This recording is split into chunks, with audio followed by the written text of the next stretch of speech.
two aspiring athletes, a hard-working family man, and a triple homicide with devastating effects.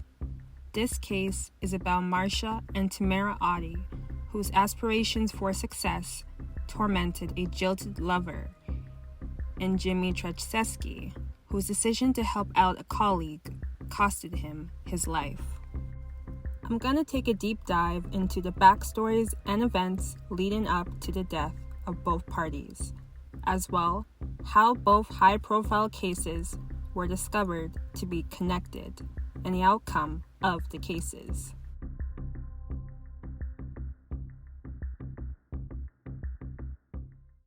Marcia Oddie was born on May 2nd, 1976, and Tamara Oddie was born on March 1st, 1979.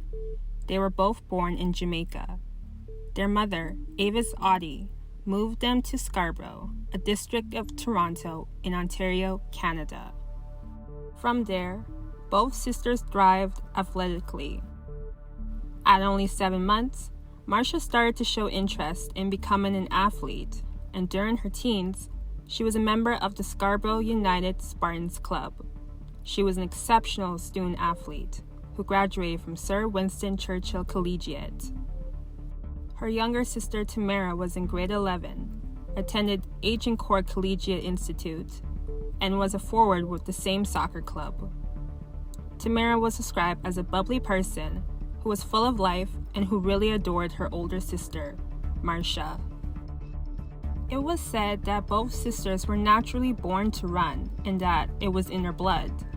They actually have a cousin named Merlene Oddie, who was a track and field star and 9-time Olympic medalist. This also helped inspire Marcia to follow that route, so she worked hard enough and was rewarded with an $80,000 scholarship at Arkansas State University. Although Marcia was excited about being accepted to university on a full scholarship, she couldn't make much noise about it because she feared that it would upset one person in particular. You see, Marcia had an ex-boyfriend named Rohan Ranger. Rohan immigrated to Canada with his family as a child. Marcia and Rohan met when they were only 14 years old. They even attended school together. They were at first friends, but then they started dating, and that was where Rohan started to become possessive towards her and showing further signs of instability. Marcia decided to break up with him, and months after, she was stalked and threatened by him. After telling Rohan that she would be leaving for school, Rohan put a gun to her head and told her that if she ever attempted to leave him, he would kill her. Marcia grew worried and even told her mom, Avis, "If anything should happen to me, it's Rohan." These words would go off as bells and whistles in her mother's head when she eventually found her in the basement rec room of her Scarborough townhouse, deceased. Marcia and Tamara Oddie were killed in the basement of their mom's house on August 16, 1995, just 2 days before Marcia was supposed to leave for Arkansas State University. Avis, who was employed with Bell Canada at the time, had just gone home from work when she discovered her daughter's bodies. According to Avis, when she was walking towards her home, she realized that the door was slightly open, and so she entered to see what was going on, and she saw that the furniture in the living room was all over the place. She then made her way to her room, which was a mess. She saw that her drawers were pulled out, which made her assume that someone was looking for valuables to rob. She then went into the basement, and the first thing she saw was Marcia wearing only her underwear. She dashed to the living room to call 911, but there was no dial tone, so she ran to her neighbor's house to get help. At the time of the murders, Marcia Oddie was 19 and Tamara Oddie was 16. Marcia was first beaten before being stabbed 19 times in the torso and throat so badly that she was almost decapitated. The gold necklace Rohan had given to her as a gift was yanked from her neck, and Tamara was stabbed in the torso and her throat was cut. Based on how Marcia was murdered, It seemed likely that it was a crime of passion, so investigators zoomed in to their most likely prime suspect, which was Marsha's ex-boyfriend, Rohan. To investigators, Rohan fit the profile since he was seen as that jilted and jealous ex-lover who was also known to carry a gun, a knife, and had threatened Marsha's friends at school. Rohan would even give any guy who came close to Marsha a sly glance, which demonstrates his possessiveness.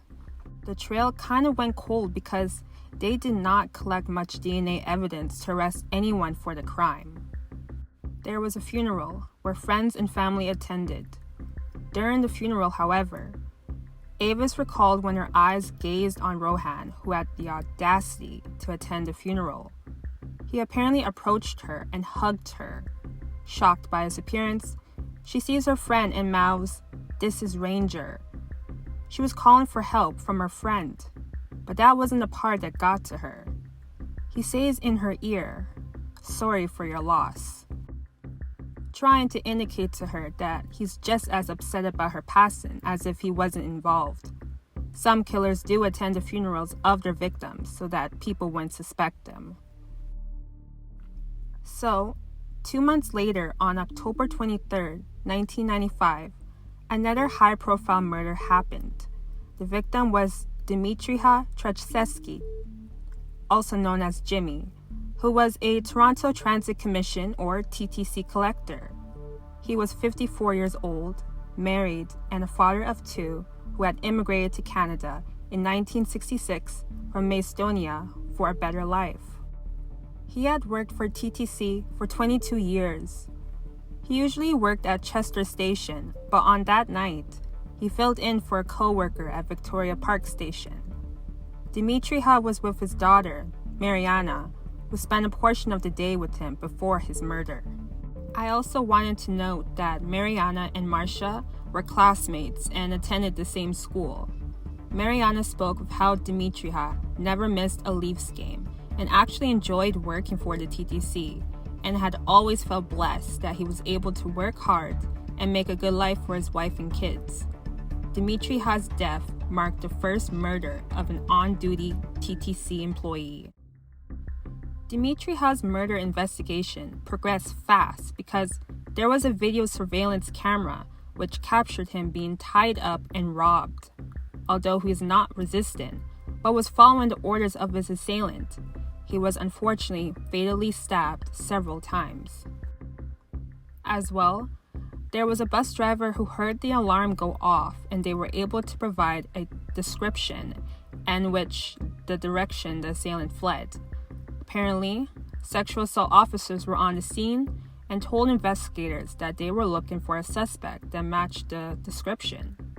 The suspect was male and was wanted for 2 sexual assaults of women that happened at the same subway station. When police searched nearby the subway station, they found a sweatshirt belonging to the suspect discovered in a pile of garbage. This indicated that the suspect that wore that sweatshirt murdered Dmitrija and sexually assaulted those 2 women. So they made a sketch and then created a DNA profile. There was a point where each lead detective for Dmitrija and the Audi sisters' murder cases swapped notes on their cases, and in doing so, they realized that these 2 high-profile cases may be connected and committed by the same person. The team working on Dmitrija's case finally got a suspect, which turned out to be Adrian Kincaid, Ranger's first cousin. Adrian was on the run and apparently went into hiding in Miami, Florida. Adrian was found and was arrested and charged with 3 counts of first-degree murder for the murders of Marsha, Tamara, and Dmitrija, and a couple of sexual assault and weapons charges.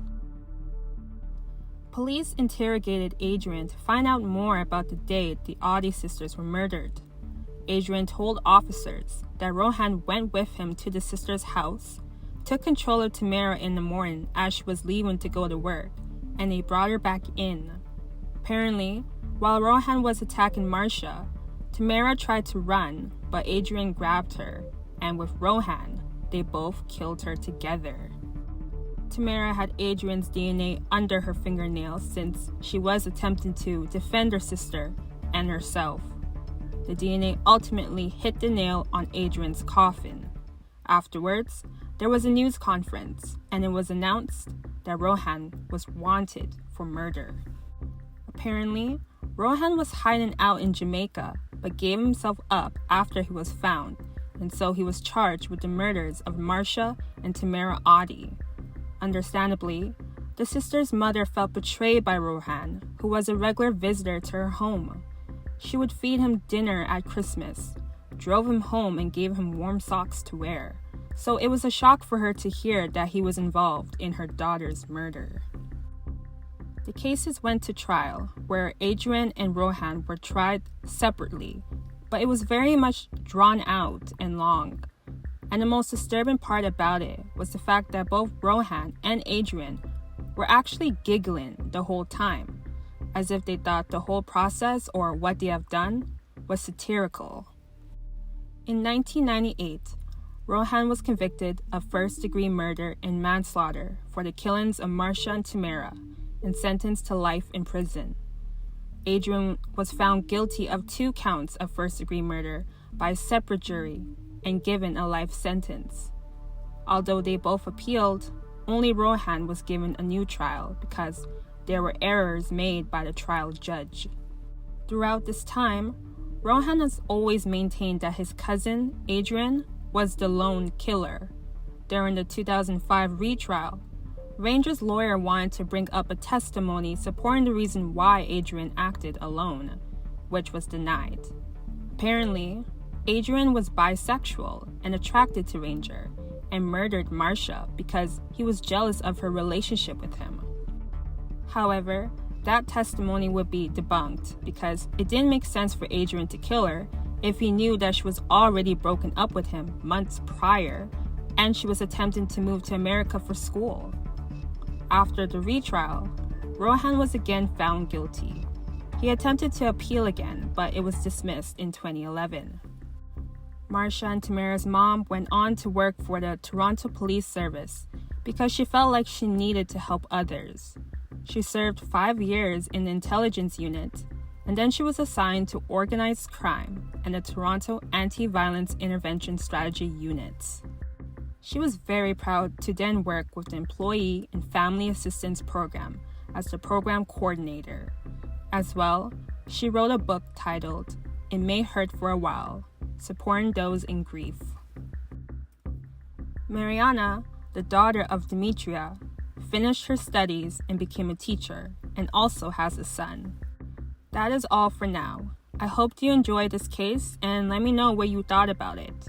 If there are any cases that you guys would like for me to cover, please feel free to comment down below.